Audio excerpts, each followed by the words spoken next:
Il y a Vincent Lapierre qui s'est rendu à Paris pour essayer de prendre la température auprès des habitants pour voir ce qu'ils pensent de la gestion des Jeux Olympiques. Et il va faire face au fameux barrage à QR code, aux montagnes de policiers qu'il y a partout. Vous allez voir, c'est absolument hallucinant. Et du coup, là, Vincent Lapierre commence sa vidéo. Il a allumé son téléphone à l'instant et pendant son intro, il va se faire interrompre parce qu'il se passe déjà une dinguerie. Ok, donc là on se trouve à la Madeleine, juste à côté de la Concorde. Donc on va commencer par là. Donc je vous préviens, ça va un peu faire inspecteur des travaux finis. Hein. Oula, ça gueule là-bas, regarde. Il y a un ouf qui gueule.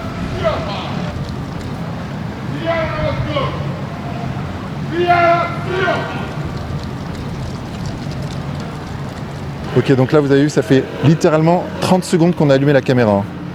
Et on a un ouf qui gueule en plein milieu de la rue. Voilà. Et ça c'est très très courant à Paris, hélas. C'est-à-dire que la psychiatrie en France est dans un tel état, c'est le parent pauvre de la médecine, déjà que la médecine est très mal en point, que y a des gens ouf qui sont dans les rues et personne s'occupe d'eux, quoi, ils sont pas pris en charge. Et donc ils se promènent et ils font peur aux gens en fait. Ils font peur aux gens parce qu'on sait pas ce qui peut arriver, ils peuvent sortir un couteau à tout moment, puisqu'ils sont pas en pleine possession de leurs moyens intellectuels. Moi, ce que je trouve génial, c'est que la France accueille massivement des mecs complètement fous. Parce que quand tu as des problèmes psychiatriques, tu as l'autorisation d'un droit d'asile pour te faire soigner en France. Alors qu'on n'a plus aucun moyen, mais c'est pas grave, tu as le droit d'asile. Et du coup, on accueille légalement des tarés par milliers tous les jours en France. Et moi, je trouve ça absolument génial. Et dans ma ville, il y en a aussi beaucoup. Et souvent, les mecs, ils crient Allah Akbar, Allah, Wallah, etc. Mais ça a pas vraiment de sens ce qu'il dit, juste il hurle. Et il dit des mots un petit peu comme ça. Et j'avoue que t'es pas très serein quand ça arrive. Voilà. Ici, il va s'approcher des barrages à QR code et il va faire face aux policiers. V3. Ah, c'est là que ça va être compliqué là. C'est là que ça va devenir compliqué, regarde. Là tu vois, ça sent le checkpoint à QR code ça. Je pense qu'on va pas passer, on va voir ce qu'ils nous disent. Bonjour. Bonjour. Pour passer, faut... Ah, vous avez le pass? Non, Vous avez pas eu tout de pass? non. Regarde, ils ont un pass. Ils ont un pass.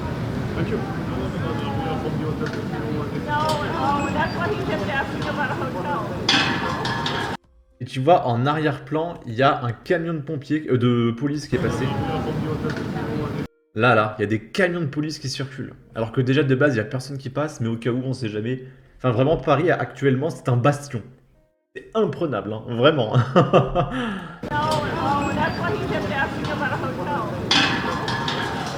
Merci. En fait, il faut soit un pass pour la zone grise, soit une accréditation parce qu'on est travaille au JO. Ouais, j'ai pas moi.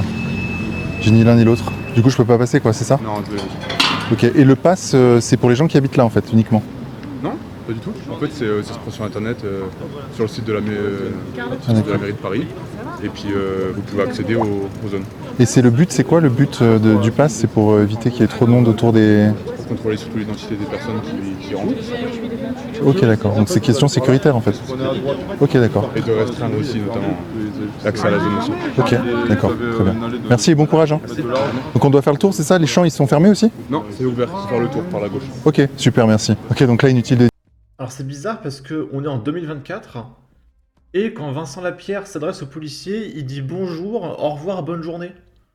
Au lieu d'insulter les policiers, de les tabasser, etc. Comme en 2024, quoi. Normal. dire que les 99,9% des touristes n'ont pas le pass. Vous voyez, il y a très très peu de monde dans les zones contrôlées. Ça doit vraiment tuer. Là, tu vois, juste à gauche, là, il y a le départ de la rue de Rivoli et il y a plein de commerces sur la rue de Rivoli, des commerces qui vivent du tourisme. Là, eux, ça doit les déchirer, là, les JO.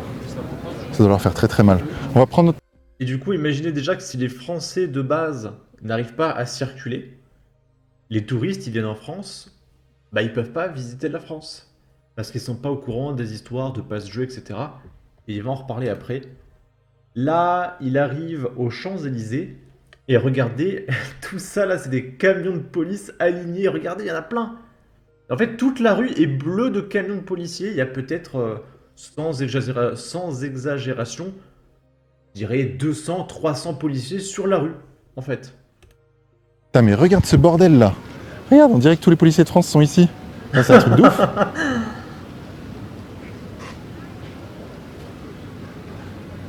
Donc là, ok, on peut plus passer de ce côté-là des Champs-Élysées. Les Champs-Élysées sont entièrement bleus en fait. Putain, et quand même, quand tu réfléchis... Et là, t'as encore un fourgon qui arrive là avec, je sais pas, 10, 15 voitures de policiers, mais c'est incroyable. Hein. Tu prends un peu de recul. Mais bizarrement, ils mettent en place ce genre de dispositif que quand il y a des riches étrangers qui viennent en France.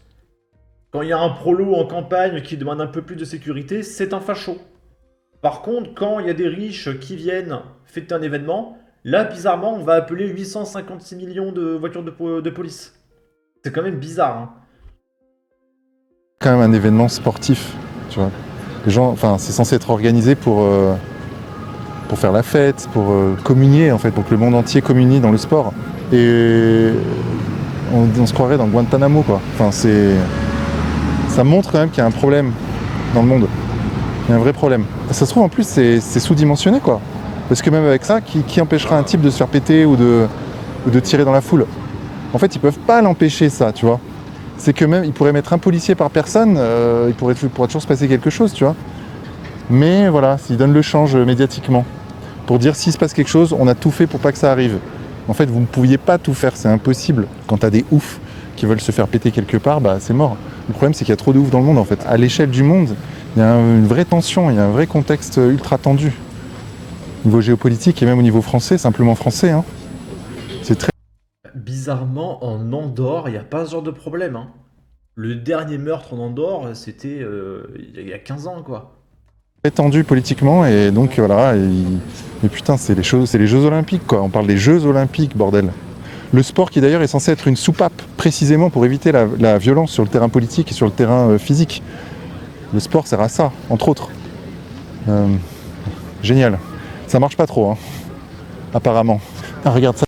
Et du coup, oui, les Jeux Olympiques sont censés être une trêve dans les conflits géopolitiques pour se retrouver autour de combats sportifs, pour régler nos problèmes au travers de combats sportifs.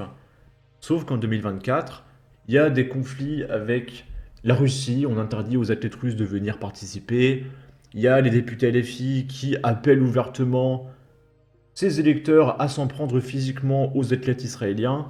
Enfin, c'est n'importe quoi. Il n'y a que pour les JO français que ça arrive, ça. Là, je sais plus de quoi il parle. Si vous aimez voir des barrières, ben venez à Paris, quoi. Regarde la barrière, il y a des barrières partout. Où que je regarde, là, il y a des barrières. L'hélicoptère. Regarde. En fait, sur la sécurité, je suis mitigé parce que, ok, il y a des policiers de partout.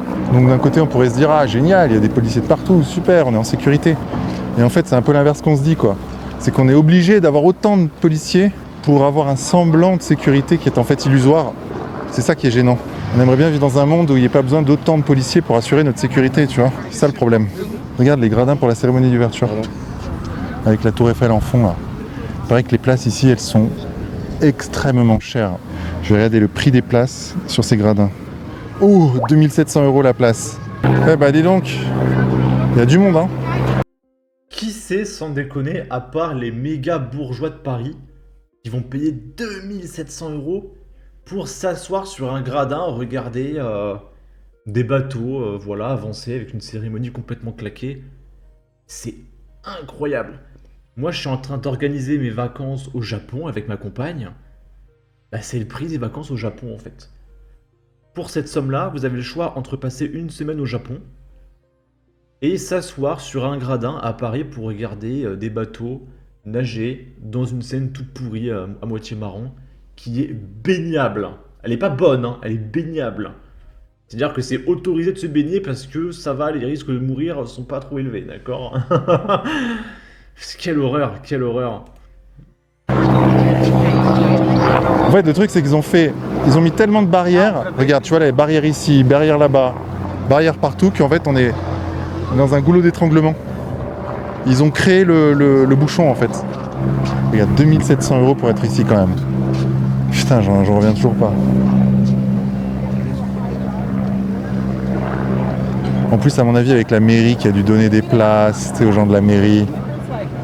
Tu crois que la cousine d'Anne Hidalgo, elle a pas sa place gratuite là?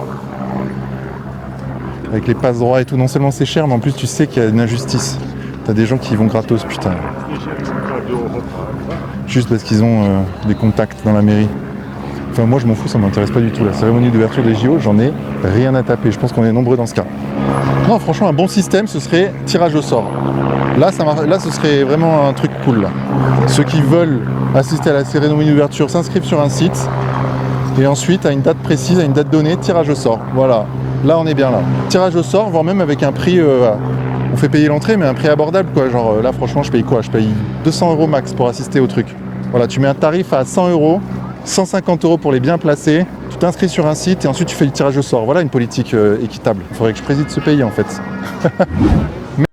Vincent Lapierre, président. Et encore, moi, 100 balles, j'y vais même pas, hein. Franchement, hein. 100 balles pour voir ça. Et ici, je sais toujours plus de quoi il parle, mais j'avais sélectionné ce moment. Au pied des tours. Bonjour. Faut un pass, j'imagine? Oui, c'est ça. Je m'en doutais. Bon courage, hein, avec la chaleur. Demi-tour, on retourne sur les champs. En fait, j'ai un doute, là. Le doute m'habite. Ils disent, ouais, faut s'inscrire sur un site. Mais moi, le gars qui est chargé de la pré-prod pour moi, a tenté, en fait. Il n'y est pas arrivé. C'était pas possible au moment où il a voulu le faire. Donc je sais pas. Est-ce que c'est volontairement absconce pour que un minimum de gens fassent la démarche et que donc ils aient un minimum de gens qui circulent dans ces zones? C'est possible, hein. C'est complètement possible. En tout cas, c'est typique de l'administration française.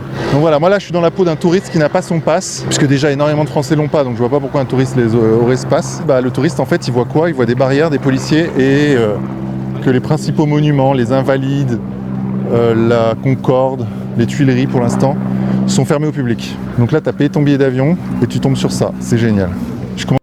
Voilà, donc imagine, tu payes des vacances, tu payes 2000, 3000 € pour arriver en France. Et une fois que tu arrives dans la ville à Paris, tu ne peux pas visiter la Tour Eiffel, tu ne peux pas visiter le Louvre, tu ne peux pas visiter le Dôme des Invalides, tu peux rien visiter.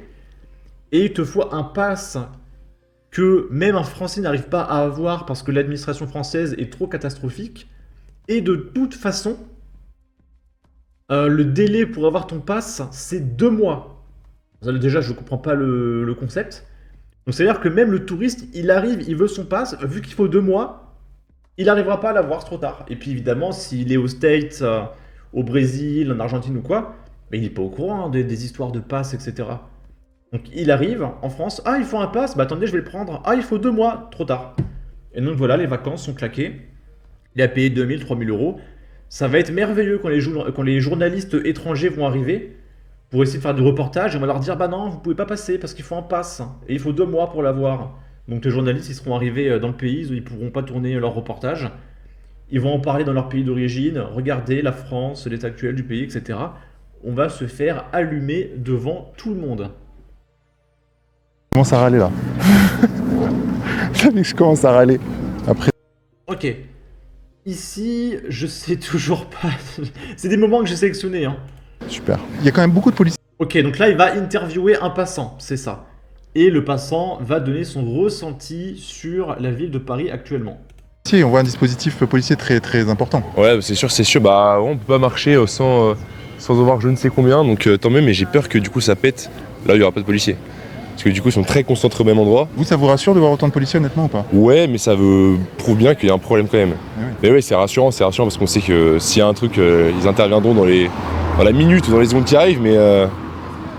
C'est la preuve qu'il y a un gros souci quoi. Pour ce qui est censé être une fête, les Jeux Olympiques c'est une fête. C'est une fête mondiale avec tous les gens qui sont là de découvrir Paris, mais ça va être un bazar. Le jour où il y aura des attaques, il y en a tous les jours déjà, ils seront peut-être pas là au bon moment, parce qu'ils savent où sont les policiers, et ils savent où ne sont pas les policiers. Enfin les forces de l'ordre on va dire. Ouais. Donc voilà. Et pour finir, un dernier témoignage. Toi, t'as un QR code, toi? Non, et en plus, je sais que pour le demander, c'est environ 3 semaines d'attente. Donc, tu peux juste pas circuler si tu l'as pas. Donc, c'est retour du QR code comme au bon vieux temps, quoi. Ouais. Donc, c'est dommage. Mais oui, il m'avait semblé. Ok, donc j'ai dit 2 mois, je me suis trompé, j'ai dû confondre avec autre chose, c'est 3 semaines. Ce qui ne change absolument pas le fait qu'un touriste qui arrive, on lui dit il faut 3 semaines, c'est trop tard, hein, c'est fini. Que c'était compliqué pour avoir le QR code. Ouais. Ils n'ont pas facilité la tâche, quoi. Ouais. Tous ceux que je connais, ils l'ont demandé, ils ont mis au moins 3 semaines avant de le recevoir. Donc on était censé anticiper ça, mais bon, voilà quoi. Il y a très peu de communication comme d'habitude. Mais je sais que tout le monde devient fou. Enfin, tu regardes les touristes, tu regardes les habitants, les taxis, tout le monde devient fou, que ce soit à pied, à vélo, en voiture, tout le monde ne sait pas trop quoi faire. Et c'est une ambiance bizarre parce que tu vois, c'est relativement désert. T'as quelques personnes qui passent, mais c'est étrange. Je pense qu'ils veulent vraiment pas qu'il se passe quelque chose, malheureusement. S'il doit y avoir un attentat ou autre, je pense que ça arrivera, peu importe les moyens de sécurité mis en place. Mais je comprends totalement qu'il faille déployer autant de policiers. Après, bon, est-ce qu'il n'y a pas des mesures un peu moins quantitatives et plutôt qualitatives que de juste blinder autant de policiers comme ça partout et de tout bloquer, tout fermer? Des mesures préventives, attaquer les réseaux, attaquer... Par exemple, ou juste utiliser les caméras, juste, tu vois, je sais pas si c'est justifié autant de policiers quand même. Voilà, je suis partagé en fait. D'un côté je comprends, en même temps, comme je te disais, en province, s'il se passe quelque chose, qu'est-ce qu'on fait? Parce que là, il y a tous les policiers qui sont venus, t'as même des policiers d'Angleterre, d'Allemagne, Du Qatar, j'ai du vu. Qatar aussi, ouais, c'est assez ironique d'ailleurs, mais voilà quoi. Bonjour. Et après, ces mêmes gens vont te dire que ceux qui votent le Rassemblement national sont manipulés par ces news alors que ce n'est qu'un sentiment d'insécurité, qu'il ne se passe rien, et que c'est juste un sentiment de haine. D'accord? Comment vous trouvez Paris en ce moment? C'est la bordel, hein. Tous les chemins sont fermés. Hein. C'est pas... Moi, j'aime bien Paris, mais dans ce moment, c'est pas le meilleur temps pour venir ici, je pense. Moi, on est là jusqu'à, par exemple, à lundi. Et maintenant, on peut pas aller à la Tour Eiffel, par exemple, à cause de la Jeux olympiques. Je trouve pas ça normal, moi. Et dites-vous que Emmanuel Macron, c'est acté, va accueillir les Jeux Olympiques d'hiver de 2030. Parce que là, il se dit que la gestion des Jeux Olympiques est absolument extraordinaire, que tout est parfait, que c'est rentable, je ne comprends pas. Et du coup, ouais, vas-y, on repart pour un tour en 2030, ça va être génial. Donc je sais pas où il veut en venir, même si j'ai 2 petites théories, j'en ai parlé dans ma précédente vidéo sur les Jeux Olympiques. En tout cas, n'hésitez pas à donner votre avis, votre opinion, à partager, liker, commenter, ça aidera au référencement de la vidéo sur YouTube. Abonnez-vous, suivez-moi sur Twitter, prenez soin de vous, salut!